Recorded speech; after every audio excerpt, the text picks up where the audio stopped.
तो आज हम लोग पढ़ने वाले हैं 10th क्लास के केमिस्ट्री का चैप्टर नंबर 5 जिसका नाम है तत्वों का आवर्ती वर्गीकरण।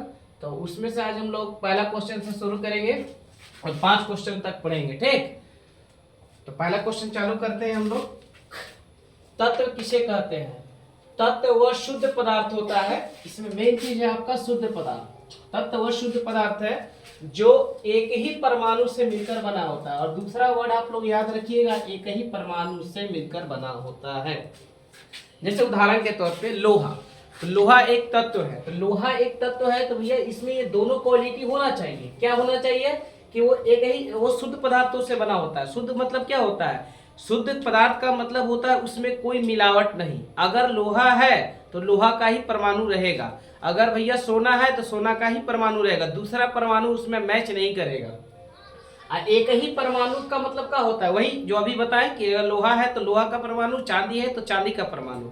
तो ऐसे पदार्थों को बोला जाता है, क्या बोलते हैं उसको? तत्व बोलते हैं। तत्व क्या होता है? ऑब्जेक्टिव में पूछेगा क्वेश्चन आपसे कि इनमें से कौन सा शुद्ध पदार्थ है, ऑप्शन देगा तत्व, यौगिक, मिश्रण, ऐसे करके देगा, तो वहां पर तत्व लगाना है आपको। तो तत्व के उदाहरण में हम देख सकते हैं लोहा, सोना, चांदी, तांबा, एल्युमिनियम, ये सब आपका तत्व में आता है। ठीक, अब बात है कि दुनिया में अब तक कुल कितने तत्वों का आविष्कार हो चुका है। तो फिलहाल आप देखिएगा बुक में, तो कोई बुक में 111 लिखा मिलेगा, कोई में 114 लिखा मिलेगा। तो अभी फिलहाल में वर्तमान में अगर चले तो 118 तत्व आपका खोज हो चुका है। 118 तत्वों का खोज हो चुका है।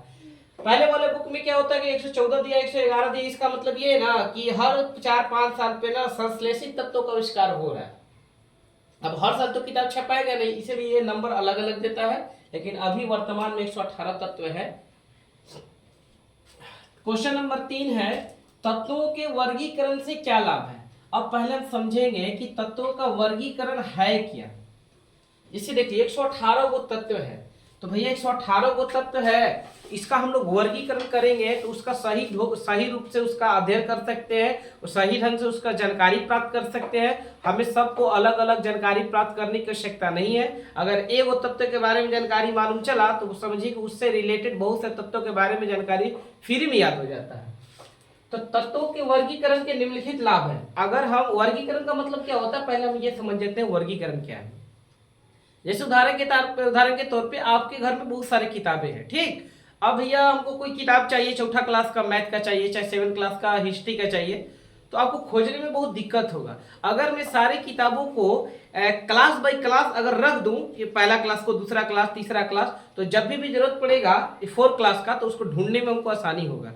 तो इसको बोलते हैं वर्गीकरण। ठीक है, तो वर्गीकरण करने से तत्वों का वर्गीकरण यहाँ करना है। तो इससे लाभ आपको कितने हैं? तो इसके लाभ आपको किसके को दिया? 4 को दिया। पहला लाभ, इसमें तत्वों के गुणों का अध्ययन नियमित तरीके से किया जा सकता है। जब हम तत्वों का वर्गीकरण कर देंगे, बांट देंगे कि भैया 10 गो तत्व इधर रहेगा, 10 गो तत्व इधर रहेगा, 10 गो तत्व इधर, तो उनका जो अध्ययन करेंगे ना वो नियमित तरीके से कर सकते हैं, एकदम आराम से। नियमित मतलब रेगुलर उसको हम अध्ययन कर सकते हैं, है ना।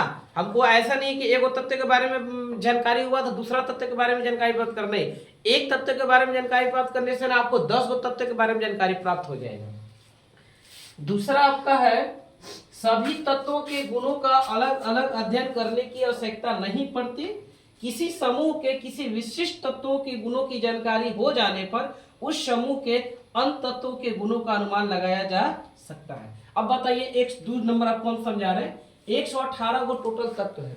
अब जैसे हमने हाइड्रोजन के तत्व के बारे में जानकारी प्राप्त किया, तो आपको हाइड्रोजन आता है पहला वर्ग में। आप अवर सारणी देखिएगा, पहला वर्ग में आता है, तो हाइड्रोजन आता है, उसके बाद सोडियम आता है। हाइड्रोजन सोडियम वाला जितने भी पहला वर्ग में तत्व हैं, आपको तो अवर सारणी देखिएगा पीरियोडिक टेबल, तो उसमें आपको दिखाई देगा कि पहला जो वर्ग है समूह वो हाइड्रोजन से शुरू होता है, सोडियम से नीचे तक जाता है।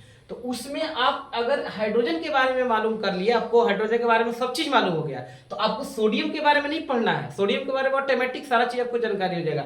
उसमें जितने भी तत्व है, 7 गो तत्व है, जो भी है, 6 गो तत्व है, तो उसके बारे में सबकी जानकारी प्राप्त हो गया। तो वही ना बोल रहा है, देखिए कि सभी तत्वों के गुणों का अलग अलग अध्ययन करने की आवश्यकता नहीं है। एक तत्व के गुणों का अध्ययन कर लीजिए, आपको 6-7 को फ्री में आपका अध्ययन मिल गया। तो ये फायदा है किस चीज का? वर्गीकरण करने का।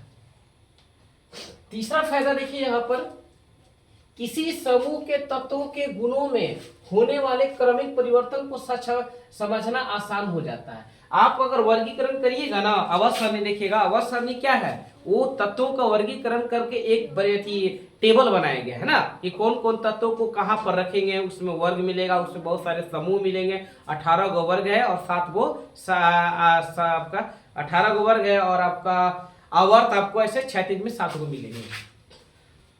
तो क्रमिक परिवर्तन को समझना आसान होता है। उदाहरण के तौर पे जैसे आप जैसे समूह 1 लीजिएगा, वर्ग 1 लीजिएगा, ऊपर से नीचे जो जाता है ना उसको वर्ग बोलते हैं आयत पीरियोडिक टेबल में, और जो ये आपका बाएं से दाएं जाता है ना उसको क्या बोलते हैं, उसको आवर्त बोलते हैं, ठीक ना। आवर्त टोटल 7 गो है, वर्ग आपका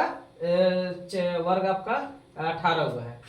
तो क्या होता है ना कि जैसे मान लीजिए कि अब हम बाएं से दाएं जा रहे हैं, तो आपका क्या बोलते हैं संयोजकता मान लीजिए कि 1 है, तो आगे वाला पे 2 मिलेगा, फिर आगे वाला पे 3 मिलेगा। देखो यही बोल रहे हैं ना कि क्रमिक परिवर्तन होता है, एकदम रेगुलर जिसे बढ़ेगा 1 2 3 4 5। अगर ऊपर से आप नीचे आते हैं वर्ग के रूप में हम देखते हैं, तो पता है आप संयोजकता 1 है ना, अगर पहला का तो दूसरा का 1, तीसरा का सबके 1 रहेगा एक वर्ग में। ये फायदा होता है वर्गीकरण करने से। एक का संयोजकता 1 तो सबका ऊपर से नीचे ये सबका है, अगर दूसरा का मान लीजिए दूसरा वर्ग में अगर रहेगा संयोजकता 2 है तो सबका संयोजकता 2 हो जाएगा। तो ये फायदा है वर्गीकरण करने से। अब 118 को तत्व को जिधर तिधर अगर हम बांटेंगे, मान लिया जाए है ना, कभी उसको 118 को तत्व को सबको अलग अलग पड़ेगा तो कितना मेहनत पड़ेगा, बहुत मेहनत पड़ेगा। अब भूल ही जाइएगा कि कौन केकरा में संयोजकता है, केकरा इलेक्ट्रॉनिक बिना से कुछ भी नहीं, सब मिक्स कर जाएगा। चौथा फायदा है वर्गीकरण करने से तत्वों का कि इससे विभिन्न समूहों के तत्वों के पारस्परिक संबंध की जानकारी प्राप्त की जा सकती है। मान लीजिए कि हम इस समूह है, ठीक है, ये पहला समूह है, मान लो इधर एगो आपको मिलेगा 17वां समूह, ठीक। तो अब पहला समूह से 17वां समूह के दोनों में क्या रिलेशन है तुमको जानकारी प्राप्त होगा। दूसरा समूह से 13वां समूह में जो ऊपर से नीचे आएगा वर्ग में, उसमें क्या रिलेशन है वो हमको जानकारी प्राप्त हो जाएगा। तो वर्गीकरण करने से हमको कितने फायदे, 4 फायदे दिखे। पहला फायदा क्या दिखा आपको, एक बार रिवीजन करते हैं कि इसमें जो गुणों का अध्ययन करेंगे ना वो नियमित तरीके से कर सकते हैं, रेगुलर रूप में कर सकते हैं। दूसरा क्या फायदा हुआ कि अलग अलग अध्ययन करने की आवश्यकता नहीं है तत्वों को। एक वर्ग में अगर एक तत्व की जानकारी प्राप्त हो गया तो उस वर्ग में सारे समूह के तत्वों की जानकारी आपको प्राप्त हो जाएगा। तीसरा फायदा क्या हुआ कि इसमें जो क्रमिक परिवर्तन होता है ना गुण में, वो आपको समझना आसान हो जाता है, बहुत आसानी से समझ सकते हैं। अरे यहाँ तो इसकी संयोजकता घट रही है, इसकी संयोजकता बढ़ रही है, इसकी ऋणात्मकता बढ़ रही है ना, ये सबको मालूम चलता है। और चौथा है कि विभिन्न समूहों के तत्वों को पारस्परिक संबंध की जानकारी प्राप्त होता है, इस तत्व को है ना उस तत्व से क्या संबंध है, क्या रिलेशन है दोनों का। ये कितने फायदे आपको हुआ, 4 टोटल। अब चलते हैं एक स्टार यहाँ पर है। सर्वप्रथम 18वीं शताब्दी में लावोइजे ने तत्वों का वर्गीकरण धातु और अधातु में किया है। शुरुआत में देखो, शुरुआत में 118 तत्व नहीं थे, शुरुआत में बहुत कम तत्व थे, है ना, धीरे धीरे बढ़ा है। शुरुआत में 40 50 56 ऐसे कर करके बढ़ा है तत्व, है ना, एक के पे इतना 118 तत्व नहीं आया। अब ढेर सारा तत्व आ गया, मान लीजिए 40 50 को जो भी आएगा तत्व, अब उसको डिवाइड करना था। अब वहां से एक नया खेल शुरू हुआ तत्वों के साथ। अब उसको क्या हुआ कि भैया कौन बढ़िया से वर्गीकरण कर सकता है, किसको, तत्वों को। तो भैया सबसे पहले लावोइजे ने तत्वों का वर्गीकरण किया था। एग्जाम में पूछ सकता है कि सबसे पहले तत्वों का वर्गीकरण मतलब बांटना चालू किसने किया, तो बोलिएगा लावोइजे ने। पूछेगा कि लावोइजे ने तत्वों को किस आधार पे बांटा, तो 2 आधार पे। किस आधार पे, 2, धातु और अधातु। बहुत आसान तरीका है, एक तरफ धातु कर दिया, मान लो 50 को मानने की तत्व मिला, एक बात कर रहे तो मान लीजिए से 30 को धातु कर दिया और क्या 20 को धातु कर दिया। तो ये सबसे आसान तरीका बांटना था, लेकिन ये सफल नहीं हो पाया। आज हम लोग ये पढ़ते हैं नहीं, हम लोग आवर्त सारणी पढ़ते हैं, वो बेहतरीन वर्गीकरण किया गया है। शुरुआत पर था, शुरुआत अच्छा बोलिए, अरे भैया आपने कम से कम शुरुआत तो किया ना वर्गीकरण करने का। अब आगे आने वाला वैज्ञानिक अब दूसरा दिमाग लगाएगा, वो दूसरा दिमाग लगाएगा। अभी मिलेगा तुमको, अभी मिलेगा लावोइजे मिलेगा, अभी डोबरेनर मिलेगा, मेंडली मिलेगा, अभी ढेर सारा वैज्ञानिक आएगा, लेकिन सब में कोई अच्छा चीज मिलेगा, कुछ दोष भी मिलेगा। फिर ऐसे करते आज भी जो आप वर्गीकरण है ना आवर्त सारणी, उसमें भी दोष है, उसमें भी दोष है। अभी 2 हाइड्रोजन का सही स्थान अभी तक नहीं मिला, अभी तक वर्गीकरण किया गया दुनिया में हाइड्रोजन का स्थान आज तक कोई नहीं दे पाया, अभी भी गलत पढ़ा जाता है। तो हाँ, ये याद रखिएगा 18वीं शताब्दी मतलब 1700 ईस्वी में, 1700 ईस्वी में 18वीं शताब्दी मतलब 1700 कुछ, वहां पर उन्होंने धातु को बांटा। तो वही वहां तक ठीक है, आसान है बांटना, लेकिन उस समय 300 साल 400 साल पहले उन्होंने इतना बांटा तो काफी है ना, इतना कहेंगे। धातुओं को गुणों को लिखे। धातुएं चमकीली, आघातवर्धनीय तथा तन्य होती है। धातु के बारे में आप लोग जानते हैं, धातु के गुण। धातु पहले जानते हैं कि धातु को उदाहरण जानते हैं, लोहा, सोना, चांदी, है ना, ये सब क्या है धातु। पहले हम धातु इकट्ठा कर लिए। अब धातु में क्या क्या गुण पाई जाती है, देखिए धातुएं क्या होती है बताओ। धातुएं चमकीली होती है, आप सोना देखिए चमकता है, चांदी देखिए चमकता है। धातुओं में कौन सा गुण पाया जाता है बताओ हमको, आघातवर्धनीय गुण पाया जाता है। इसका मतलब आप जब जैसे लोहा धातु है ना, तो आघातवर्धनीय का मतलब जैसे लोहा को हथौड़ा से मारी है, वो चूर नहीं होगा, वो चादर की तरफ फैल जाएगा, ये होता है आघातवर्धनीय गुण, ये धातु में पाया जाता है। तन्य गुण पाया जाता है। देखो तीसरा गुण क्या पाया जाता है, तन्य गुण पाया जाता है। तन्य का मतलब क्या, कि आप उसको पिघलाइए और उसको लंबा तार खींचा जाएगा, ये होता है तन्य गुण। लोहा का भी तार बनता है, तांबा का भी तार बनता है, वो टूटता नहीं है जल्दी, वो तार बन जाएगा, उसको बोलते हैं तन्य गुण। ये उष्मा और विद्युत के क्या होते हैं, जल्दी बताओ। उष्मा और विद्युत के क्या होते हैं बाबू, सुचालक होते हैं। मतलब अगर आप उष्मा के सुचालक का मतलब समझिए, जैसे मान लीजिए ये लोहा का लंबा छड़, अब इसको एक तरफ यहाँ पर आग में हम इसको जला रहे हैं, ये वाला को, तो इधर भी पकड़िएगा तो गर्म हो जाएगा। इससे पता चलता है कि उष्मा का सुचालक होता है। और विद्युत के सुचालक, विद्युत का सुचालक मतलब इसमें आप करंट प्रवाहित कर सकते हैं, करंट प्रवाहित कर सकते हैं, इसमें धारा बहेगा। जैसे हम लोग देख तो घर में जितना भी तार यूज करते हैं वो सबका होता है विद्युत का सुचालक होता है। जैसे तांबा का तार हो गया है ना, उसमें से करंट बहता है, तो जिसमें से धारा बहे उसको हम बोलते हैं विद्युत का सुचालक।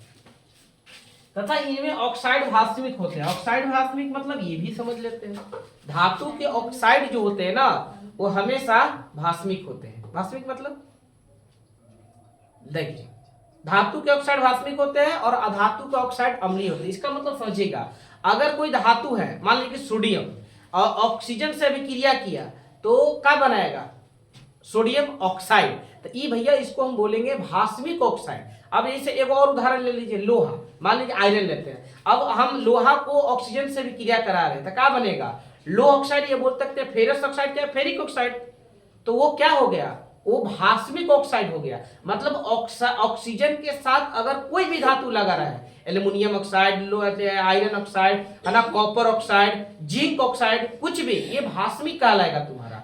अगर इसी तरह हम उल्टा ले ले, अधातु के साथ अगर ऑक्सीजन टच में रहे तो हम लोग अम्लीय ऑक्साइड बोलेंगे। अब अधातु ले लीजिए, जैसे कार्बन का है अधातु, अब कार्बन को ऑक्सीजन में हम ऑक्सीजन में ले लेंगे तो क्या हो जाएगा, कार्बन डाइऑक्साइड, तो वो आपका क्या हो जाएगा, अम्लीय ऑक्साइड हो जाएगा।